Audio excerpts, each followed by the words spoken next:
가정 안에서 보면 하나님의 마음, 하나님의 행하시는 원리들을 발견할 수 있는 부분들이 많이 있습니다. 왜냐하면 우리 인생이 하나님의 형상을 따라 지음받았기 때문입니다.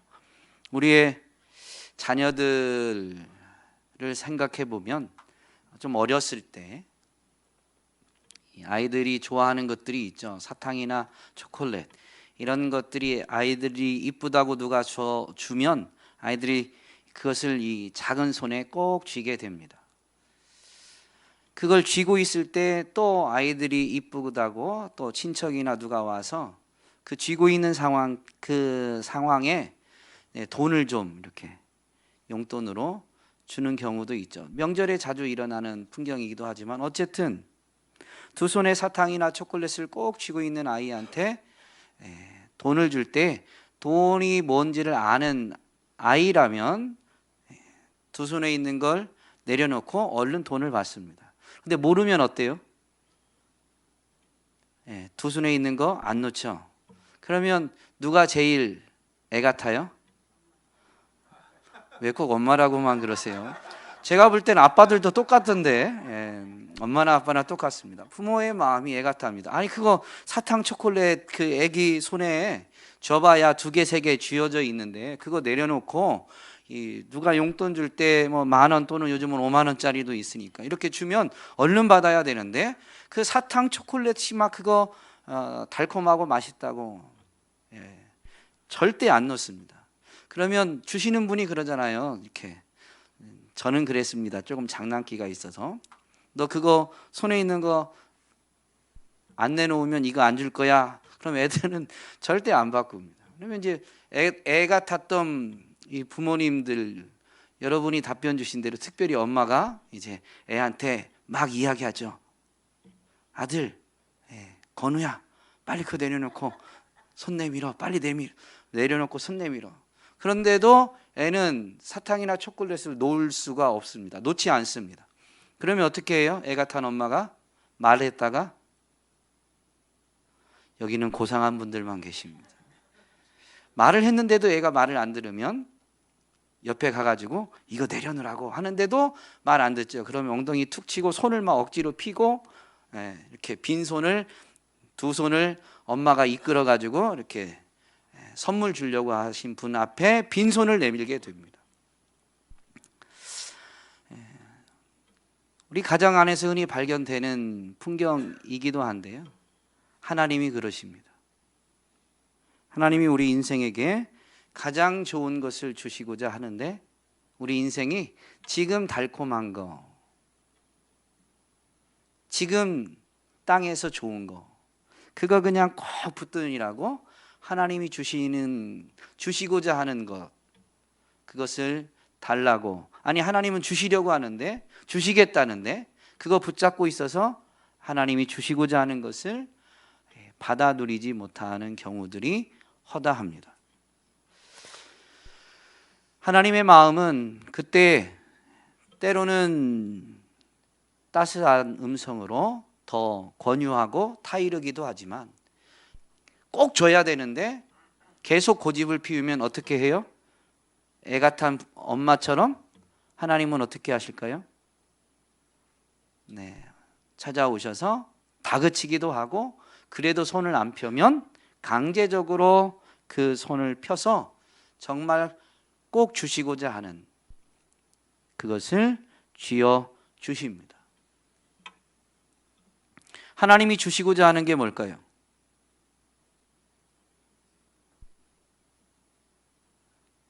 여러 가지 답변이 다 정답이 될 수 있지만 사도행전의 맥락에서 보면 성령입니다.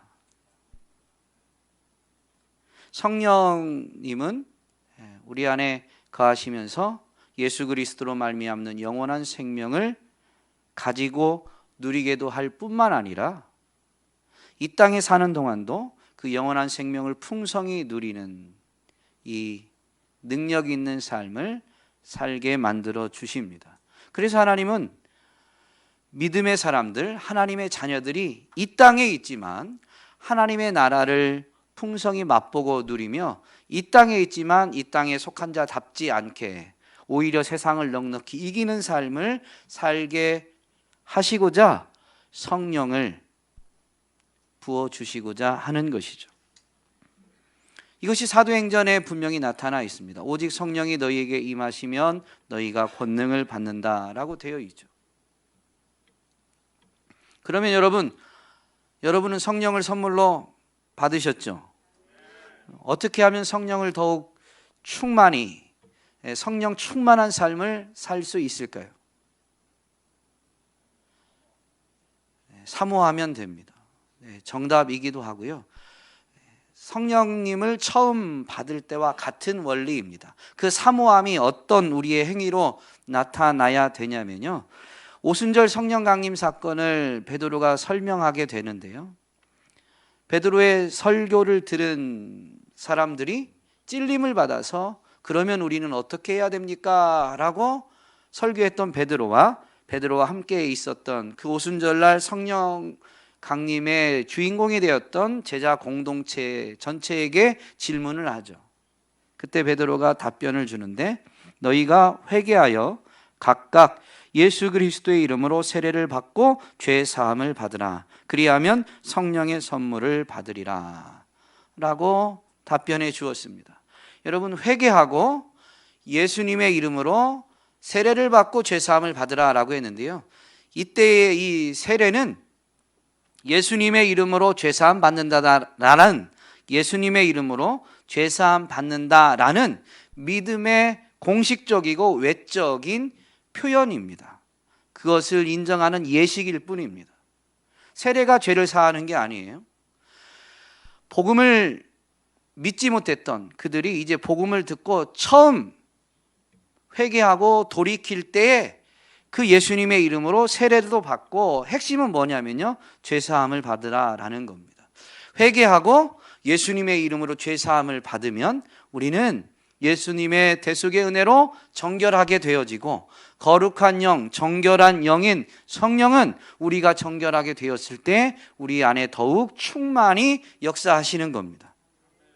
성령은 물리적인 양으로 우리 가운데 발바닥 또는 중간 넘치게 채워지는 게 아닙니다. 성령님은 분명히 영이시죠. 이미 임재하신 성령님을 우리가 얼만큼 인정하고 받아들이느냐인데요, 그 성령님을 인정하고 받아들이고 심지어 따르는 데 있어서 최대의 걸림돌이 뭐냐면요, 바로 죄입니다. 그래서 성령 충만함을 위해서 첫 번째로 필요한 게 뭐냐면 회개입니다. 죄에서 돌이키는 거죠. 그리고 예수님의 이름으로, 예수의 보혈로 죄사함을 받을 때 우리는 성령님의 감동하심, 가르치심에 민감하게 반응할 수가 있고 순종할 수가 있는 것이죠. 회개하기 위해서는 분명히 죄가 뭔지를 깨달아야 됩니다. 죄에 대한 깨달음이 없으면 회개할 수가 없죠. 예수님을 믿고 여러분, 하나님의 은혜로 우리가 죄인에서 오늘 교리문답처럼 의롭다라고 칭해졌어요. 의롭다고 칭해졌죠. 그런데 하나님이 우리를 의롭다고 칭해졌다고 해서 우리가 정말로 완벽하게 의로워졌다라고 생각한다면 착각입니다. 하나님이 그렇게 우리를 받아주실 뿐입니다. 예수님을 믿을 때, 예수님 안에 거할 때 하나님이 우리를 그렇게 인정해 주시고 받아주시는 거예요. 의롭다라고, 의인이라고 우리를 칭하여 불러주시는 겁니다. 실상 우리가 우리 자신을 보면 정말로 의로워요? 아니면 아직도 죄성이 있어요? 죄성이 있죠. 그래서 그걸 깨닫고 돌이켜야 성령님의 감동하심과 인도하심에 민감하게 반응할 수가 있는 것입니다. 이것을 위해서 예수님이 이 땅에 오신 거예요. 예수님은 이 땅에 오신 목적을 직접 밝혀주셨는데, 그 예수님의 말씀이, 예수님의 자기 계시가 공간복음에 동일하게 기록되어져 있습니다. 공간복음에 다 한 군데도 예외 없이 기록했다라는 것은 그만큼 중요하다라는 의미이기도 하죠. 예수님이 뭐라고 이 땅에 오신 목적을 밝히셨냐면 건강한 자에게는 의사가 쓸데없고 병든 자에게라야 쓸데있느니라. 나는 의인을 부르러 온 것이 아니요 죄인을 부르러 왔노라. 여러분, 몸이 아픈 사람이 병이 있다라는 걸 깨닫고 의사를 찾아가듯이 죄를 깨닫고 마음의 아픔을 느끼는 사람이 죄를 사해 주시는 영적인 의사인 예수님을 찾게 됩니다. 그리고 예수님을 찾아갈 때 그분이 베푸시러 주시는 대속의 은혜를 받게 되는 거죠. 주일 예배는 여러분, 우리가 죄인이다라는 것을 깨닫는 시간이기도 합니다. 동시에 죄인인 우리를 주님이 사랑하셔서 대신 우리의 죄를 담당해 주셨고, 그래서 예수님을 우리가 이 시간에도 의지하기만 하면, 그 예수님을 믿고 따르기만 하면 우리는 의롭다, 죄를 사함받고 의롭다라고 인정받게 되어짐을 되새기는 겁니다. 항존직 훈련 과정 중에 있는데, 우리 훈련 중에 책을 읽고 이 신앙을 되짚어보는 시간을 갖고 있는데요. 폴 트림 목사님의 마음 다해 주일 예배라는 책을 항존직이 읽고 있는데요. 이제 어제로 다 읽고 나눴습니다. 그 책 85페이지에 있는 내용을 제가 좀 요약했는데요.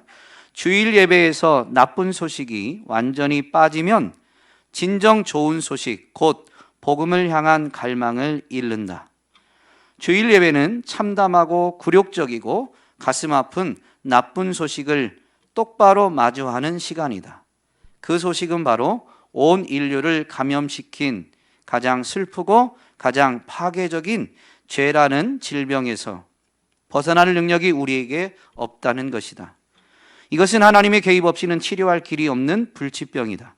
우리는 나쁜 소식 중에서도 가장 나쁜 소식, 바로 인생에서 가장 큰 문제는 나라는 사실을 들어야 한다. 우리는 인생에서 가장 큰 문제가 내 바깥이 아닌 내 안에 있으며, 내 힘으로는 이 위험에서 벗어날 길이 없다는 소식을 계속해서 들어야 한다. 슬퍼하면서도 기뻐하는 자로 살아가기 위해 우리에게는 주일 예배가 필요하다. 오늘 우리는 예배 자리에 와서 이 불편한, 어쩌면 듣기 거북한 폴 트림 목사님이 저서에서 표현한 대로 하면 나쁜 소식, 나쁜 이야기를 듣고자 하는가? 우리 자신을 돌아보아야 됩니다. 우리가 하나님의 은혜가 필요한 것은 우리가 죄인이기 때문입니다. 우리가 죄인이다라는 것을 우리는 듣기 싫어하면 우리의 타락한 본성 자체는 어떠하냐면요, 불편한 소리, 나쁜 소리를 들으려고 하지 않아요. 적당히 도덕적으로 또는 상대적으로 따져보아서 그래도 내가 이 정도면 괜찮게 산다라고 생각하길 좋아하고, 그렇게 사람들에게 인정받길 좋아하지, 누가 나에게 너 그거 잘못됐어, 그렇게 하는 거 잘못된 거야, 너 죄인이야 라는 말을 누가 듣고 싶어 하겠어요? 여러분, 이게 우리의 타락한 본성, 아직 완전히 제거되어지지 않은 이 육체 안에 남아있는 본성입니다. 그래서 우리는 주일 예배가 꼭 반드시 필요한 거예요. 스스로도 성경을 읽지만 여러분 성경을 읽을 때, 또 성경을 묵상할 때 어떻습니까? 하나님의 은혜를 깊이 체험하면서 이제는 말씀 앞에서 나를 돌아보는 것들이 훈련되어지고, 그래서 나를 점검하게 되기도 하지만, 교회로 모여서 강단에서 세워진 목회자나 어떤 강사님을 통해서 선포되어지는 말씀처럼 냉철하게 나의 죄를 지적하는 말씀과 직면하느냐라는 거죠. 스스로 읽을 때는 그냥 삶의 자리에서 필요한 말씀에 더 눈길이 가고 나에게 좀 위로가 되고 위안이 되는 말씀에 더 눈길이 가기가 쉽습니다. 그게 잘못됐다는 게 아니라 본래 타락한 본성이 아직도 남아있다 보니까 스스로 말씀을 읽을 때에는 그런 좀 한계가 있더라라는 거죠. 그것도 훈련되어지면 더 냉철하게 자신을 보게 되기도 하지만, 그러나 제3자가 하나님의 말씀을 전하는 사명을 맡은 자가 내 자신을 낱낱이 알지 못하는 상황에서도 말씀을 있는 그대로 증거하고 선포할 때에 보다는 아무래도 우리는 좀 치우치게 되어 있죠. 그래서 여러분, 교회로 모이고 주일 예배를 빠지지 않고 드리는 것은 믿음을 지켜가고 우리 자신의 한계와 연약함을 직면하는 데 있어서 매우 중요한 시간입니다. 이 타락한 본성 때문에 우리는 사탄의 미혹에 잘 넘어가게 됩니다. 어린아이처럼. 그게 완전히 잘못된 건 아닐 수도 있어요. 사탄이 우리를 미혹할 때는요, 하나님이 주시고자 하는 것을 못 받도록 죄를 움켜쥐게 하는 건 아닙니다. 하나님이 주시고자 하는 것만큼은 아니지만 그래도 이 땅에 사는 동안 조금 우리에게 유익하고 좋아 보이는 것을 우리 손에 쥐게 만들고, 그리고 정말로 그것이 좋다라고 말해서 그것을 놓지 못하게 만드는 거죠. 조금 있다가 살펴보겠지만 대표적으로 뭐가 있냐면요, 건강,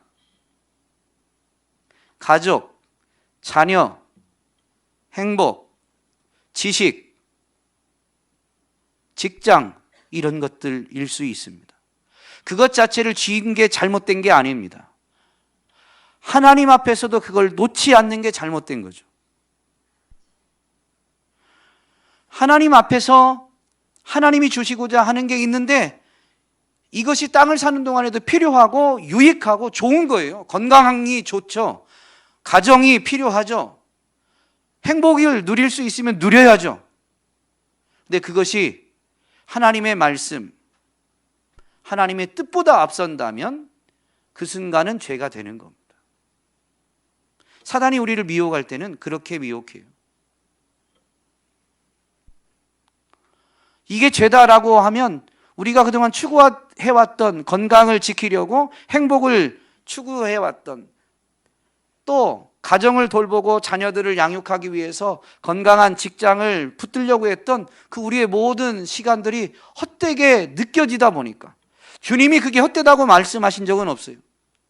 근데 그걸 놓으려고 하면 마치 그게 헛된 것처럼 느껴지게 되는 거죠.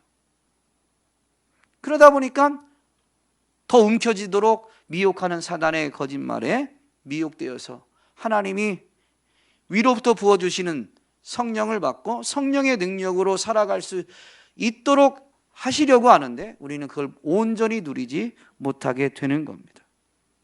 오늘 본문은 사도 바울과 같은 사람도 온전히 하나님의 능력으로 살아가도록 하나님이 성령을 더욱 부어주시기 위해서 그가 혹여나 붙잡고 있었던 것들을 내려놓고 성령으로 더욱 충만하게 만들어 주시는 사건입니다.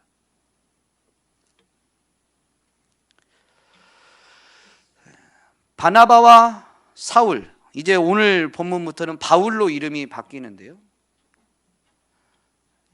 바나바와 바울, 바울과 바나바가 안디옥 교회에서 성령의 인도하심을 따라서 안수받고 선교사로 파송됩니다. 그래서 이제 선교를 떠나게 되는데 처음 선교로 떠난 지역이 구브로라는 섬입니다. 구브로라는 섬에서 이제 전도를 시작하는데, 구브로라는 섬 첫 발을 디딘 항구가 살라미입니다. 살라미에서 섬을 가로질러서 반대편에 있는 바보라는 성읍 도시까지 이동하면서 복음을 전하게 됩니다. 그리고 이제 그 바보에서 버가라는 내륙으로, 섬이 아닌 내륙으로 옮겨오게 돼요. 그것이 오늘 우리가 읽은 본문이죠. 바울과 및 동행하는 사람들이 바보에서 배 타고 밤빌리아에 있는 버가에 이르니, 밤빌리아라는 것은 지역입니다. 우리나라로 말하면 행정구역을 말할 때 도쯤에 해당되는 거죠. 그 밤빌리아라는 지역 안에 이제 버가라는 도시 성읍에 도착한 거예요. 구브로에서도 성을 횡단하면서 복음을 전했죠. 지금 복음 전하기 위한 행보를 이어가고 있는데 버가에 왔는데 버가에서 어떤 일이 일어났는지 알 수는 없지만 바울과 바나바 그리고 함께했던 일행들은 버가에서는 복음을 전하지 않습니다.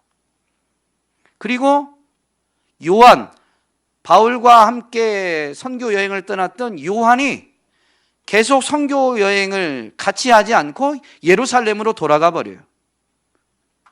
중도 탈락한 거죠. 자발적으로.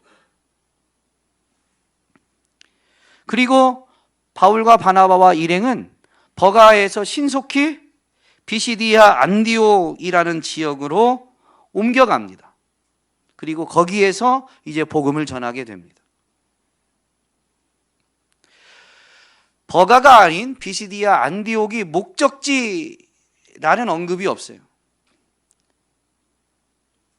버가에 내렸는데 거기에서 어떤 일이 일어났고 그리고 부득이하게 버가를 떠나게 된 거죠. 그래서 비시디아 안디옥으로 가게 되었는데요. 이 비시디아 안디옥이라는 성읍은 갈라디아 지방, 아까 밤빌리아 지방에 버가라는 도시가 있듯이 갈라디아 지방의 주요 성읍 중에 하나가 비시디아 안디옥입니다. 이 비시디아 안디옥뿐만이 아니라 갈라디아 지방 자체가 더 내륙으로 고원지대입니다. 해발 1000m 이상이 되는 고원지대. 더군다나 비시디아 안디옥은 해발 1200m쯤 된다고 합니다.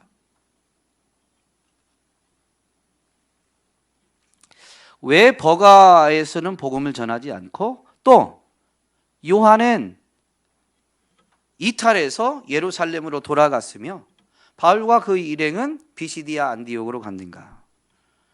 본문 안에서는 그 이유를 찾을 수 없습니다만은 나중에 이렇게 비시디아 안디옥에서 복음 전하고 또 이동한 다음에 그 자신들이 복음 전하면서 교회가 세워진 곳에 바울은 교회를 돌보기 위해서 편지를 보내게 되죠. 갈라디아 지방에도 편지를 보냈습니다. 갈라디아서 4장 13절 말씀에 보면 그렇게 한 이유를 우리가 좀 유추할 수 있어요. 새번역 버전으로 갈라디아서 4장 13절 말씀을 읽어 드리겠습니다. 그리고 여러분이 아시는 바와 같이 내가 여러분에게 처음으로 복음을 전하게 된 것은 내 육체가 병든 것이 그 계기가 되었습니다.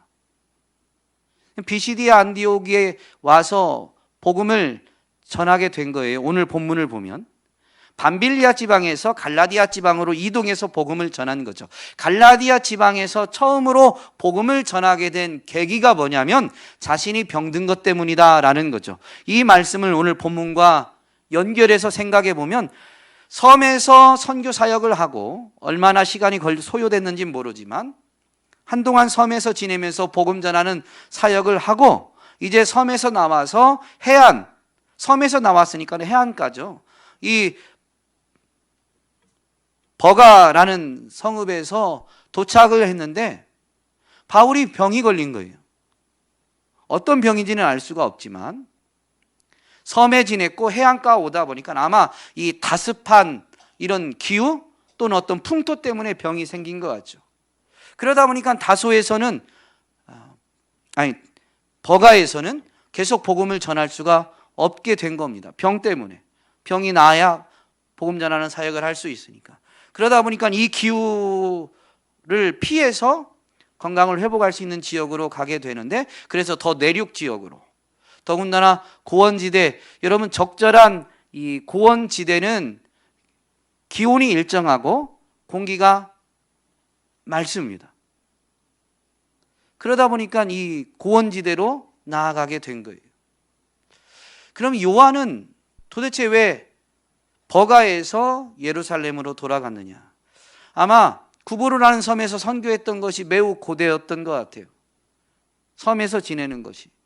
그러다가 이제 좀 내륙으로 왔는데 버가라는 곳에서 좀 쉼도 얻고 복음을 좀 전하다가 쉼과 사역을 이제 이어가야 되는데 바울이 병이 들다 보니까 버가에서 쉼을 가질 겨를도 없이 더군다나 그것이 기후나 풍토로 인한 것으로 생각이 되니까 신속하게 이동해야 되는데 해안가에서 해발 1000m가 넘는 지역으로 이동해야 되는 거예요. 여러분 단기 선교 혹시 단기 선교 갔다 와 보신 적 있으세요? 그냥 여행보다 훨씬 짐이 많습니다. 선교지에 필요한 물품도 가져가야 되고, 복음 전하는 어떤 예를 들면 전도지나 또 여러 가지 현지인들과의 접점을 만들기 위한 도구들이 필요합니다. 그래서 단기 선교를 가보면 여행보다 짐이 훨씬 많아요. 근데 단기 선교를 다녀올 때 한 1주, 2주, 뭐 좀 더 길게는 뭐 3주, 한 달도 이렇게 다녀올 수도 있지만 그때 짐이 엄청 많아요. 그런데 바울 일행은 단기 선교가 아닙니다. 바울 일행 중에 요한은 수행원이에요. 그러니 그 많은 짐을 운반해야 되는 거죠. 이미 섬에서 사역하는 동안 너무 고됐는데 이제 좀 쉴 줄 알았는데 그냥 쉬지도 않고 바로 고원지대로 옮겨가야 되는 거예요. 그러니까 지금도 지쳤는데 이 해발 1000m 이상으로 짐을 지고 운반할 생각을 하니까 아마 너무 질렸겠죠. 막 겁에. 그리고 고대 사회에서 이 여행은 매우 위험합니다. 강도들의 표적이죠. 짐은 많고 고원지대로 올라가려면 이동하는 속도는 느립니다. 아주 강도들의 표적이 되기에 제일 좋은 대상이죠. 사도 바울의 고백을 보면 선교 활동을 하는 동안에 자신이 겪은 어려움을 이야기하는데 그 중에 하나가 강도의 위험입니다. 늘 있어요. 그러니 이 요한이 볼 때에는 지금까지도 진짜 생고생했는데 이제 당장 해야 될 거에 비하면 이 지금까지 한 고생은 아무것도 아닌 것처럼 느껴지고 위험도 너무 큰 거예요. 그러다 보니까 요한은 아마 돌아간 것 같습니다. 주와 복음을 위해서 고난받는 것을 자처했던 바울의 입장에서는 조금 어려움이 있다고 돌아가 버린 요한이 너무 못마땅했어요. 그래서 2차 선교 여행 때 바나바는 그래도 또 다시 달래고 얼러서 우리 함께 동역하고 그러면서 사람이 성장하는 거 아니냐라고 하면서 요한을 데려가자고 하지만 바울은 아마 본인도 병이 들었었고 본인도 쉽지 않은 상황인데 이탈함으로 인해서 그 짐을 남은 사람이 나누어 줘야 되고 이 사역에 많은 어려움을 초래하다 보니까 또 한 사람 달래고 해서 가지만 다른 선교지로 간다고 해서 이제 편안해지고 쉬워지냐? 그렇지 않거든요. 여전히 고생길이니까. 고생길 앞에서 요한이 또 언제 돌아갈지 알 수 없다면 선교팀을 꾸려가는 리더 입장에서는 못마땅하겠죠. 그래서 어쨌든 바울은 반대합니다. 그 반대가 갈등이 얼마나 컸는지 둘이 바나바와 바울이 갈라서게 됩니다. 요한의 입장에서는 그런 생각이 들었을 것 같아요. 제 수준에서는 그런 생각이 들 것 같아요. 성령의 감동하심을 따라서 순종하여 선교지로 간 거예요. 복음을 전하면 고생하면서 복음을 전했습니다. 그리고 이제 섬에서 남아서 내륙에 좀 왔으니까 쉼도 좀 주고 회복할 시간도 좀 주고 하나님이 은혜를 부어주실 줄 알았는데 갑자기 바울이 병이 걸리게 만드신 거예요. 그 병이 더군다나 기후와 풍토에 연관되다 보니까 거기서 다른 일행도 힘을 갖지 못하고 그 리더인 바울이 고침받아야 되니까 다른 지역으로 빨리 옮겨가야만 하는 상황인 거죠. 성령의 인도하심을 따라서 순종하여 여기까지 왔는데 병이라니요. 또 더 험난한 곳으로 이동해야 된다고 하니 이게 무슨 일입니까? 라는 생각이 들었던 것 같아요. 들었을 것 같아요. 저는 그렇습니다. 여러분은 어떻습니까? 말씀대로 살고자 했는데 고난이 옵니다. 주님을 따라가는데 고난이 옵니다. 그때 여러분은 어떻게 반응했습니까? 요한처럼 돌아가고자 하십니까? 아니면 그것이 이해되지는 않지만 그것이 반길 만한 일은 아니지만 그럼에도 불구하고 내가 이해하지 못하는 것뿐이지 하나님이 선하시다라는 것은 불변의 진리이니 선하신 하나님이 모든 것을 합력하여 선을 이루실 때까지 잠잠히 인내하며 기다리고자 하십니까?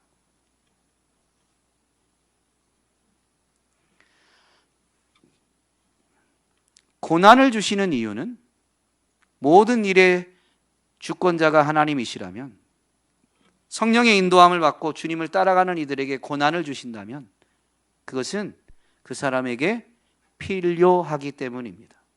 그리고 그것은 결국 그 사람에게 유익한 것입니다. 하나님은 고난을 통해서 믿음을 연단하십니다. 도가니는 은을, 풀무는 금을 연단하거니와 여호와는 마음을 연단하시느니라 라고 잠언에서 가르쳐주죠. 마음이라고 했지만 믿음을 연단하신다라고 볼 수 있습니다. 왜냐하면 잠언은 일반적인 지혜를 가르쳐 주는 것이니까요. 욥의 신앙 고백을 보면 까닭 모를 고난을 겪지만 그의 신앙 고백을 보면 분명합니다. 내가 앞으로 가도 그가 아니 계시고 뒤로 가도 보이지 아니하며 그가 왼쪽에서 일하시나 내가 만날 수 없고 그가 오른쪽으로 돌이키시나 배울 수 없구나. 그러나 내가 가는 길을 그가 아시나니 그가 나를 단련하신 후에는 내가 순금같이 되어 나오리라. 욥은 왜 이런 일이 일어나는지 자신도 몰라요. 그래서 자기가 지금 나아가는 길을 전혀 모르고 있습니다. 그런데 그 길은 누가 아신다? 나는 모르지만. 그래서 너무 몰라서 혼란스럽고 어렵지만 하나님은 아신다는 거예요. 이 길의 종착지를 하나님이 아셔요.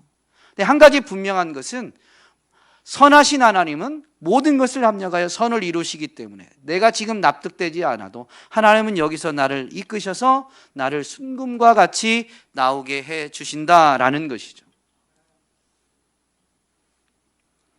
여러분, 우리가 하나님이 정금과 같은 믿음으로 그래서 성령의 능력으로 사역할 수 있도록 빚으시는데 우리가 다른 것을 부여잡아서 못 누릴 수 있어요. 오늘 이 질병이 걸리기까지 사도 바울은 어땠을까요? 적어도 건강이 있었습니다. 열정이 있었습니다. 그리고 그는 학문이 깊은 사람, 지식이 있었어요. 사역을 하면서도 선교지로 나오기 전에 안디옥 교회에서 그는 가르치는 사역을 했죠. 그의 지식이 율법에 해박했던, 능통했던 그의 지식이 그동안 사역할 때에는 많은 도움이 되었을 수 있습니다. 그러다 보니 사도 바울도 어쩌면 자기에게 있는 건강이나 지식 등을 의지했을 수 있어요. 요한에 대해서 너무 실망한 모습을 보면 선교를 떠났을 때 합류했던 동료들, 자기와 함께하는 이 동료들, 인맥 이런 것을 신뢰하고 의지했을 수 있어요. 그런데 하나님은 버가라는 지역에서 건강도 잃어버리게 만들고 자기와 동행했던 사람도 돌아서게 만드는 등 자신이 가지고 있는 것 또는 자신의 힘으로 사역하는 것이 아니다라는 것을 절실히 깨닫게 하십니다. 이것은 이후에 바울의 고백에서 분명히 알 수가 있어요. 고린도후서 12장 말씀에 보면 바울이 이런 고백을 하죠. 이게 8절부터인데요. 그 앞에 보면 이 사탄의 가시가 자기에게 주어졌음을 이 사탄의 가시가 제거되어지기를 기도했다라는 거예요. 이것은 사탄의 가시인데 그 사탄의 가시는 이 바울이 가지게 된 육체의 질병을 가리킵니다. 이것이 내게서 떠나가게 하기 위하여 내가 3번 주께 간구하였더니 나에게 이르시기를 내 은혜가 내게 족하도다. 이는 내 능력이 약한 데서 온전하여짐이라. 사람이 힘이 세면요, 하나님을 의지하지 않아요. 약할 때 하나님을 의지하고, 그때 하나님을 의지할 때 하나님의 능력을 체험하게 되는 거예요. 그래서 병이 떠나가게 해달라고 3번이나 기도했는데 하나님은 그 기도를 들어주시지 않았어요. 선교지를 다닐 때 병을 달고 다니면 매우 불편합니다. 바울은 자신의 안위만을 위해서 간구한 게 아니에요. 선교하다가 병이 생겼고, 그래서 병이 고쳐지기를 기도했는데 하나님은 뭐라고 말씀하시냐면 내 은혜가 너에게 족하도다. 병이 있는 것도 은혜다라는 거예요. 우리는 하나님의 은혜를 말할 때 내 입장에서 내가 결정짓습니다. 건강한 것, 질병이 낫는 것, 승진하는 것, 사업이 잘 되는 것, 이런 것만 하나님의 은혜가 아니라요, 병도 하나님의 은혜입니다. 어려움도 하나님의 은혜입니다. 그걸 통해서 하나님의 선하심을, 하나님의 능력을 깨달아 알게 되기 때문입니다.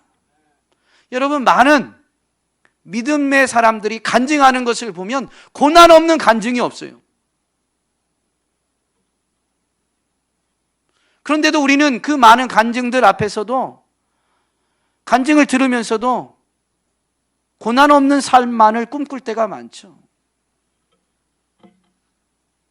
어린아이처럼 내가 원하는 것을 꽉 쥐고 하나님이 주신 것을 받을 준비가 안 되어 있는 거죠. 사도 바울은 빌립보서에 보면 이런 고백도 합니다. 내게 능력 주시는 자 안에서 내가 모든 것을 할 수 있느니라. 내 능력으로 내가 뭐든지 할 수 있다라는 게 아니에요. 선교하는 동안 바울은 엄청난 고생을 했습니다. 거절도 많이 받고, 핍박도 당하고, 매도 맞고, 죽음의 위협도 당하고, 여행하는 중간에 강도의 위험, 강의 위험, 위험이 너무 많았어요. 그렇다고 해서 항상 풍족했느냐? 그렇지도 않죠. 그 앞부분에 보면 내가 풍부에 처할 줄도 알고 궁핍에 처할 줄도 안다. 내가 일체의 비결을 배웠다. 무슨 얘기예요? 내가 풍부하든 궁핍하든 하나님이 나를 지키시고 하나님이 이루시고자 하는 사역은 하나님이 이루어 가신다라는 의미입니다. 그래서 이런 고백을 하는 거예요. 내게 능력 주시는 자 안에서 내가 모든 것을 할 수 있다. 그는 전도할 때 이런 고백을 합니다. 내 말과 내 전도함이 설득력 있는 지혜의 말로 하지 아니하고 다만 성령의 나타나심과 능력으로 하여 너희 믿음이 사람의 지혜에 있지 아니하고 다만 하나님의 능력에 있게 하려 하였노라. 그래서 저도 말주변이 없는 게 참 감사해요. 목회자 중에 이 화술, 언변이 뛰어난 분들이 참 많아요. 성도들을 울렸다 웃겼다 막 들었다 놨다 하시는 분들이 많아요. 필요한 부분일 수 있지만 우리의 믿음은 목회자의 화술에 달려있는 게 아닙니다. 아멘을 하셔야 제가 힘이 나죠. 우리의 믿음은 목회자의 언변, 화술에 달려있는 게 아니에요. 살아있는 하나님의 말씀에 달려있는 겁니다. 기록된 말씀이 살아있는 말씀으로 체험되어지고 전파되어지는 것은 성령의 역사이죠. 사도 바울은 자신의 지혜로 복음 전하지 않고 성령의 능력으로 했다라고 분명히 고백하죠. 그것이 성경에서 이 버가 사건 때문이다라고 말하진 않지만 분명히 깊은 영향이 있을 것이다 라는 것은 저는 확신합니다. 그래서 이후로 바울은 자신의 능력, 자신이 가진 것을 의지하지 않고 궁핍해도 자기 앞에 환난이 있다고 해도 복음 전하는 일에 열심히 달려가게 됩니다. 오직 성령이 각성해서 내게 증언하여 결박과 환난이 나를 기다린다 하시나 내가 달려갈 길과 주 예수께 받은 사명 곧 하나님의 은혜의 복음을 증언하는 일을 마치려 하면은 나의 생명조차 조금 더 귀한 것으로 여기지 아니하노라. 오늘 믿음이 정금과 같이 나오다 보니까 사도 바울은 이런 고백을 하게 되는 거죠. 오늘 우리는 어떻습니까? 우리도 정금과 같은 믿음으로 세상 가운데에서 믿음을 지키되 믿음이 세상을 이기는 것을, 아니 주님이 세상을 이기신 것을 우리가 믿음으로 입증하며 그 세상을 이기는 삶을 하나님은 우리가 누리길 원하셔서 지금도 성령을 더욱 충만히 주시고자 하십니다. 그걸 받으려면 지금 내게 꼭 필요했다고, 지금 내게 가장 좋은 것이다라고 우리가 생각했던 것들을 그분의 지혜 앞에, 그분의 능력 앞에 내려놓고 빈손으로 그분이 주시고자 하는 것을 사모함으로 받아야 하나님이 우리를 통해서 이루시고자 하는 삶을 우리는 살아낼 수가 있는 것이죠. 혹시 우리가 그동안 건강, 지식, 직장, 스펙, 재물, 인맥이라는 사탕을 꽉 쥐고 있는 어린아이와 같았다면 오늘 말씀을 되새기면서 하나님의 능력으로 승리하라고 성령을 선물로 주시는 하나님의 선물을 받기 위해 두 손을 펴고 주님 앞에 빈손으로 겸손하게 엎드리며 주님, 주님이 주시고자 하는 것을 사모합니다. 제게 충만히 부어주세요 라고 기도하며 약속하신 대로 하나님이 성령을 충만히 부어주실 때 여러분 삶에서 성령의 능력을 풍성히 누리시게 되기를 주님의 이름으로 축복합니다.